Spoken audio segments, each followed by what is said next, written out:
Time to look at another gaming sequel on the Mastertronic branding. This time we're going to look at a re-release of an Activision game, which is a sequel to a re-release of an Activision game. That game originally was called Hacker. This is Hacker 2, the Doomsday Papers. So here's the front cover, and interestingly, for a re-release, it's not a Mastertronic Plus re-release or a MAD release or anything like that. It's just a bog standard Mastertronic release, as you can see from the bottom there and also from the spine, which we don't usually show at this point, but there you go. And it's got a reused part of the front cover of the original release from Activision. It says there on the screen, on the glowing computer screen, "We've been waiting for you," and at the top there it says Hacker 2, the Doomsday Papers. Pretty uninspiring front cover really. There's that spine again, which is also uninspiring. And on the back we've got a number of screenshots. Again, not making the game look particularly exciting. But that said, the original Hacker, which I reviewed some time back, I thought that was going to be quite boring and turned out to be better than I expected. So the blurb about the game says, "Top secret documents locked away in a Russian safe give the Soviets the power to destroy the world. The only way to preserve the world peace is to remove the papers. Using remote control droids to penetrate the Russian base, and the CIA have hired you to do the job." So there's a bit of a Cold War espionage theme to the game there, as you might expect from the 80s. And inside we've got a little introductory blurb. Basically, after your antics in the first Hacker game, you've got a bit of a reputation and you could have been in prison, but the CIA has offered you the opportunity to use your reputation to infiltrate these Russian secret document things. So basically there's a load of information about how you use the computers, controlling the MRUs. Not sure what an MRU is. Assume that's a robot or something. It's got some loading instructions there. And then it goes through a very long sequence of information about different things you can use on the screen. So you've got select, and then inside it continues with VHold, CAM, MON, VTR, TGS, plus, minus, BYP, MRU. There we go, that's what an MRU is. A mobile remote unit, apparently, or unit, I suspect that's supposed to be. Stop, play, pause, various other keyboard controls. So lots of stuff to remember there, which is not filling me with much hope that I'm going to enjoy this game. And in addition to all that, you also get this little booklet within the packaging as well, which goes on for miles, not all of which is in English, but further information about how to play the game, selecting a display, adjusting vertical hold, operating modes, monitoring, viewing security monitors, viewing independent cameras, videotape recorder operation. I'm bored already, I haven't even started playing the game yet. Lots and lots and lots of text. Bypass, etc, etc. It goes on and on and on. Still going on. And then eventually it starts telling you the same stuff in French and so on as well. So lots of information for me to digest before I start playing the game properly. So the game loads up and you can see that you're presented with this kind of terminal emulation with the request for a logon. You can basically type whatever you like in here, it doesn't really make a lot of difference. So I'll just put my name in. And it starts to connect into what looks to be some kind of bulletin board system for Activision, as you'll see in a moment. It's got reviews of games and so forth. And then as it does that, suddenly it breaks into some kind of hack where it says transmissions interrupted, and it sends you to another screen. And basically there's several screens worth of background into the game. So basically, to sum it up without having to read through all this rather difficult to read text, basically you're acknowledging that you're going to work for the CIA. Then you get a background into the mission, which is basically to steal some documents from Russian scientists by infiltrating his base. Gives you a diagram of the mobile remote units which are used to access the facility, which remind me of Brian from the Confused.com adverts. And also, of course, number 5 or Johnny 5 from Short Circuit. So basically you've got to get a classified document from a vault, take it to an agent, and you basically got to find access 4 filing cabinets in order to do that. And it gives you a bit of a hint there. The access code to one of the cabinets is red 7. So this is one of those games where basically you have to write stuff down. So I've already written that down. It then takes you with some horrendous background music or noise into this rather futile thing. It's just trying to set the scene. Basically you're supposed to try and get an understanding of how the system that you're going to use to infiltrate the base works. Basically it's just a multiple choice thing, so I've done this several times already. Basically just pick the numbers. If you get it wrong it just asks you to pick a different number, so there's no penalty for getting this wrong. And the last one is number 5. No, it's not number 5, sorry. It's number 7. And then number 5.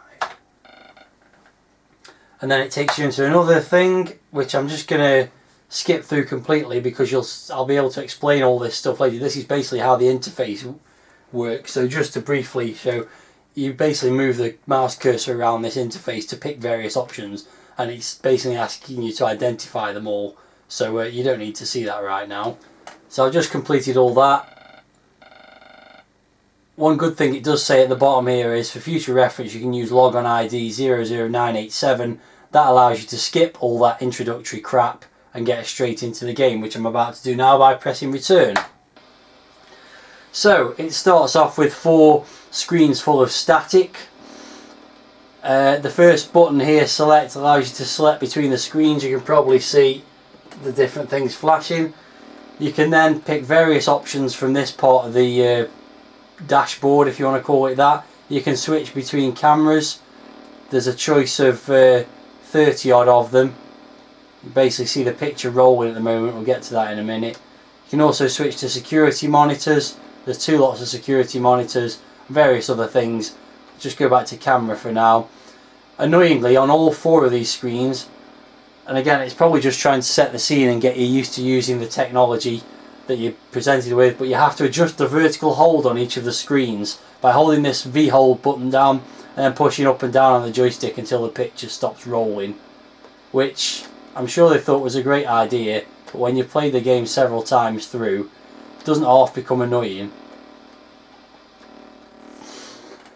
So that's all 4 of the screens lined up. So if you select each screen, for example, if the first screen I've got in the top left corner, I've got it on the camera mode. So as I said, there's multiple security cameras that you can skip through and see what's going on around the complex that you've got to try and infiltrate. You see there's the interior of some rooms there. We've got some cameras that don't work at all. We've got it's a filing cabinet in that one, that could be useful.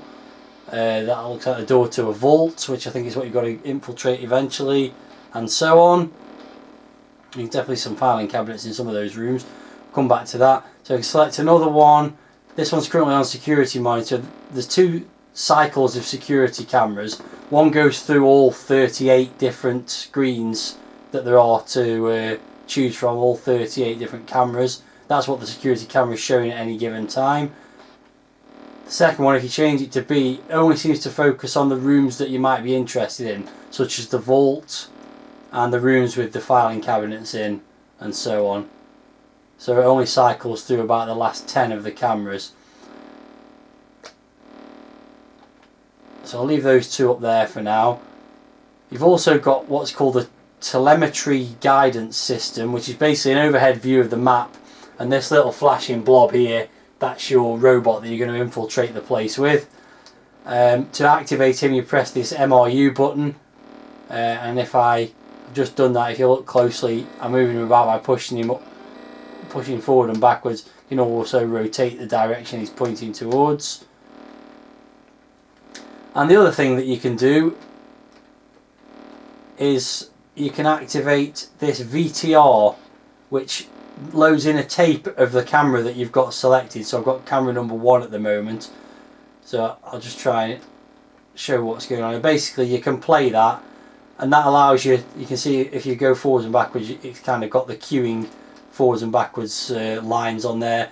Basically you can use that to override what's in the camera by pressing the bypass button. So at the moment that's now bypassing security camera 1 and showing a feed from a minute or two earlier. So just to illustrate that, what I'm going to try and do is put my little guy onto one of the other camera screens. If I can remember how to do all this. So that's camera 1. Go back to the MRU now.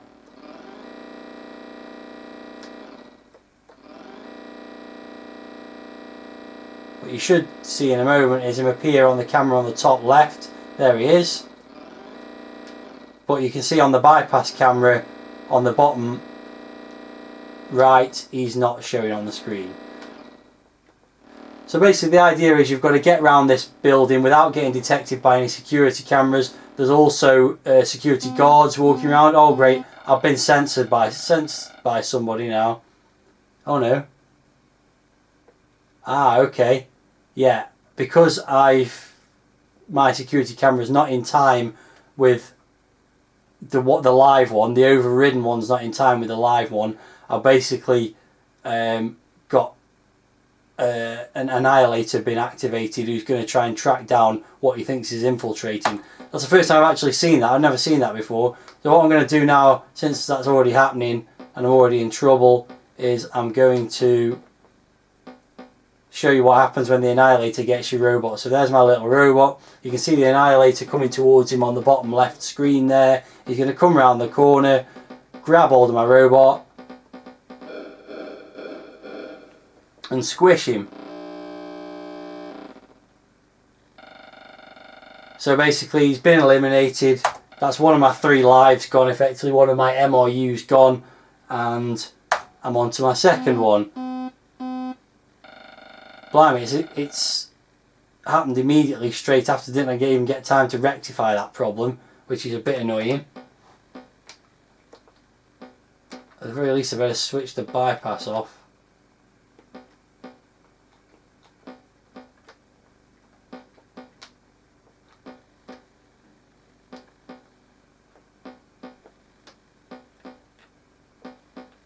But he's coming for me again now, and I've got no chance of getting away from this guy.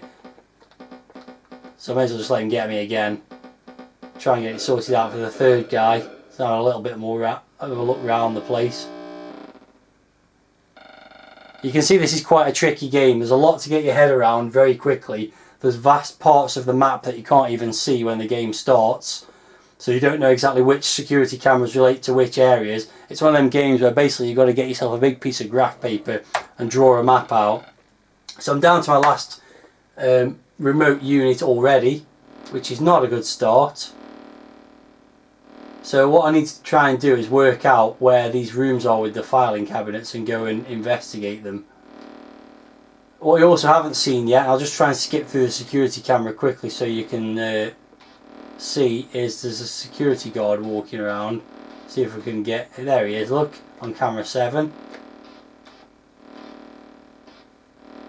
He does show up on the little map here with a little blue dot on the screen. And you also need to keep out of the eye line of him, otherwise once again you're in trouble. There he is walking round the top corner of the thing, so your little blue dot will come down there. There you go, you can see him there. As long as I stay in that cupboard or wherever I am at the moment, I'm fine. So what I'm going to do is try and work out which one of the rooms has got a filing cabinet in and go and try and investigate it. Which is just a case of watching the security cameras for a while. You can see lots of them. What I'm hoping for is that one of the camera icons will light up on this screen, like that one there. Was that 31? It could be. Let's give it a try. If that's 31, then what I should be able to do is go to this one, go down to here. Right, 31. And then try and guide my little dude into that room and see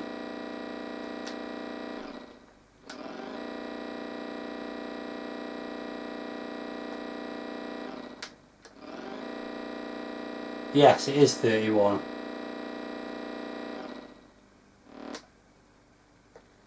Okay, so I've got MRU command. Now remember that code was red 7. Let's see if that does me any good in this. Oh, great. Now the Annihilator's been activated again to come and get me. Let's just try and access that anyway. That's because I didn't bypass the security camera again. Right, let's just try it. Red 7. See if I get any joy. Incorrect or unrecognisable input. I don't know what to do now. Let's just try exiting. I typed that wrong. Exit. I don't know what to do. Yeah, so basically the idea is to try and open those filing cabinets by finding the right combination on the right one. Unfortunately that didn't go very well for me. And I'm probably going to get eaten again in a second. Yeah, I am. There you go. He's got me. The third one's got me. And that's basically game over. That's actually a much quicker demonstration than I was intending of the game, because I got wiped out pretty quickly there. But basically I've not got much further than that on any attempt. It's basically really difficult, really complicated game. It's one of those games, should just show you this now. This is the end of the game. Mission status incomplete. Exiting.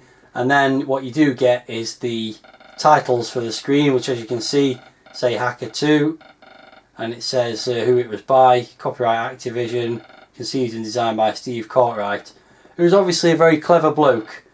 He's come up with some very good ideas with the 2 Hacker games. My problem is I just really haven't got the time or the patience or the brain power to get my head around all this stuff. There's a lot to be doing with managing 38 security cameras, bypassing them, moving a little guy around that you don't have any direct control of what you can see, avoiding annihilators, avoiding security guards, and trying to also type codes into filing cabinets and so forth. So basically what I'm trying to say is it's all a little bit too much for me. And when thinking about what sequel I could relate this to, I was trying to think of a sequel where it's all involves a little bit too much brain power. I can tell it's quite an interesting concept. I know it's quite highly regarded and well put together, but I've just got absolutely no interest in it. And the only thing I could come up with that even gave me any kind of similarity with a film was the second part of the Three Colours trilogy, which I don't even know which one it is. I think it's Three Colours Blue, but it doesn't really matter. It was a sequel to Three Colours Red. The point is, it's highly regarded, it's well made, well directed, takes a bit of brain power because it's a foreign film, and I've got absolutely no interest in it. So for me, this game, not really worth $1.99, but if you're into these kind of games that involve a lot of brain power, a lot of tactical thinking, then it could be one for you.